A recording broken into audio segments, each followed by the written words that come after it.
एक नगर सेठ रात्रि के समय बारिश होने पर नदी में बाढ़ आई। बाढ़ में बह कर के जो लकड़ियां आ रही थीं उन लकड़ियों को बीनने के लिए रात्रि में पहुंच गया। बारिश बहुत तेज हो रही थी, बीच बीच में बिजली भी कड़क रही थी। राजा का महल नदी के किनारे ही था, वहां से नदी का दृश्य दिखाई देता था। रानी की निद्रा भंग हुई, उसने बाहर देखा, कड़कती बिजली को डर गई। जैसे बिजली कड़की, सामने देखा कि एक व्यक्ति नदी किनारे बैठ करके लकड़ियां इकट्ठी कर रहा है। कौन व्यक्ति, ये जीवित है कि मृत है, क्या ठूंठ है? बाद में पुनः बिजली कड़की, स्पष्ट जानने में आ गया यह कोई मनुष्य है। बहुत गरीब होगा बेचारा, बहुत गरीब होगा बेचारा, जो रात्रि में यहाँ नदी किनारे बाढ़ में बह करके आने वाली लकड़ियों को इकट्ठा कर रहा है। महारानी ने अपने पति राजा से कहा, देखो आपके राज में इतने गरीब व्यक्ति हैं जो नदी की लकड़ियों को बीन करके बाढ़ में बरसते पानी में, यहां पर वह खड़ा है व्यक्ति अपने प्राणों की परवाह नहीं कर रहा, भूखा पेट क्या नहीं कराता, लगता है भूखा होगा बेचारा, 2-4 दिन का भोजन नहीं मिला होगा। आपके राज में ऐसे व्यक्ति भी जो भूखे मर रहे हैं, आप किस बात के राजा हैं? आपके पास अपार धन है, खजाना है, किसके लिए आपकी प्रजा भूखी मरे? राजा ने कहा, ऐसा तो नहीं है, मैं भी भेष बदल करके रात्रि में नगर में जाता हूं और सबके द्वार पर मैं खड़ा होकर के देखता हूं, घर की चहल पहल सुनता हूं, वार्तालाप सुनता हूं, भेष बदल के जाता हूं, कौन क्या चर्चा कर रहा है, किंतु मुझे ऐसा नहीं लगा कि मेरे नगर में, मेरे राज्य में कोई ऐसा गरीब हो जिसे 2-4 दिन से भोजन न मिला हो। याचक कोई नहीं, कोई याचक होता है तो याचक को यहाँ पर काम दे दिया जाता है, याचक की सब व्यवस्था की जाती है, रहने की भी और भोजन पानी की भी। इतना गरीब व्यक्ति कैसे हो सकता है? एक नौकर को, सेवक को बुलाया और कहा, देखो नदी किनारे कोई मनुष्य लकड़ी इकट्ठी कर रहा है, कौन है, बुला के लाओ। गया, उसने कहा, चलो आपको राजा ने बुलाया है। क्यों? मैं अभी नहीं जा सकता, मैं लकड़ी इकट्ठी कर रहा हूं।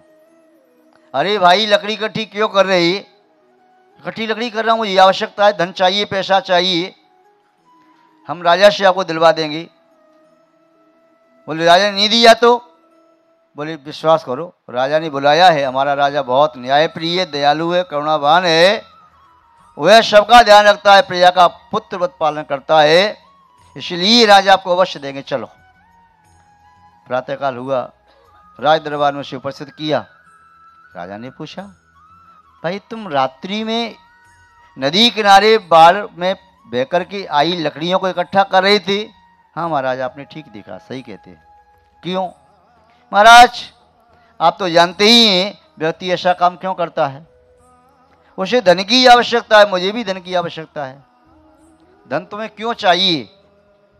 महाराज मेरे पास एक बैल है, उस बैल की जोड़ी बनानी है, मुझे धन चाहिए। अच्छा कोई बात नहीं, इतना परिश्रम नहीं करना है, कहीं बाढ़ का वेग आता, कहीं बह जाती, आप मृत्यु को प्राप्त होते तो, बिजली कड़कती आपके ऊपर गिरती, मृत्यु को प्राप्त होते तो, इसलिए अब ऐसा कार्य नहीं करना है। आपको बैल की जोड़ी चाहिए, जाइए हमारी वृषभशाला में चले जाइए और जो बैल आपके बैल की जोड़ी का है उसे आप ले सकते हैं, हमारी तरफ से हम आपको देते हैं। वह गया वृषभशाला में, वहाँ जाकर के सभी बैलों को देखा, बहुत ऊंचे ऊंचे बैल, सुपुष्ट, 6-7 फीट के ऊंचे और 7-8 फीट के लंबे, ऐसे रखे थे मस्त। तो बैल क्या थे कि वास्तव में ऐसा लग रहा था इन बैलों को कहीं स्वर्ग से उतार के लाई हैं क्या, हाथी के बच्चे जैसे लगते थे। वह देख करके आ गया, कहने लगा, महाराज क्षमा करो, आपकी वृषभशाला में मेरे बैल की जोड़ी का कोई बैल नहीं है। राजा को आश्चर्य हुआ, मेरी वृषभशाला में इसकी जोड़ी का बैल नहीं है, इसका बैल कैसा है? सोचा, मंत्रियों ने भी सोचा, महाराज एक गरीब व्यक्ति है, इसके पास होगा मरियल बैल, और आपके यहाँ सब पुष्ट बैल हैं, इसलिए आपके यहाँ से बैल नहीं लिया। कोई बात नहीं, यदि तुम्हारे बैल की जोड़ी का बैल मेरे यहाँ नहीं है तो एक जोड़ी बैल ही यहाँ से ले जाओ, अपने बैल को फ्री रखो। नहीं महाराज, मुझे ऐसे 2 बैल नहीं चाहिए, मुझे तो अपने बैल की जोड़ी का बैल चाहिए। राजा ने कहा ऐसा कैसा बैल है महाराज, अब मैं कैसे बताऊं कैसा बैल है, चलिए मेरे घर मैं बता देता हूँ। राजा मंत्री आदि के साथ गई उस व्यक्ति के पीछे पीछे। वो अपने घर पहुंचा। घर क्या था, बाहर से तो जीर्ण शीर्ण सा लग रहा था, अंदर प्रवेश किया तो महल जैसा उसका घर। अब वह अंदर गया और अंदर गया, तल घर में गया, जहां तल घर में रत्नों की वह जगमगाहट देख करके दंग रह गया राजा। बोले कहाँ है तेरा बैल? बोले महाराज दिखाता हूं, ये देखिए सामने शेर की जोड़ी, ये हाथी की जोड़ी, ये हरण की जोड़ी, मयूर की जोड़ी, सारस की जोड़ी, ये तोते की जोड़ी, ये बगला की जोड़ी, ये सबकी जोड़ी है मेरे पास, बैल की जोड़ी नहीं। देखा बैल की ऊंचाई का बैल रत्नों से बना हुआ खड़ा है।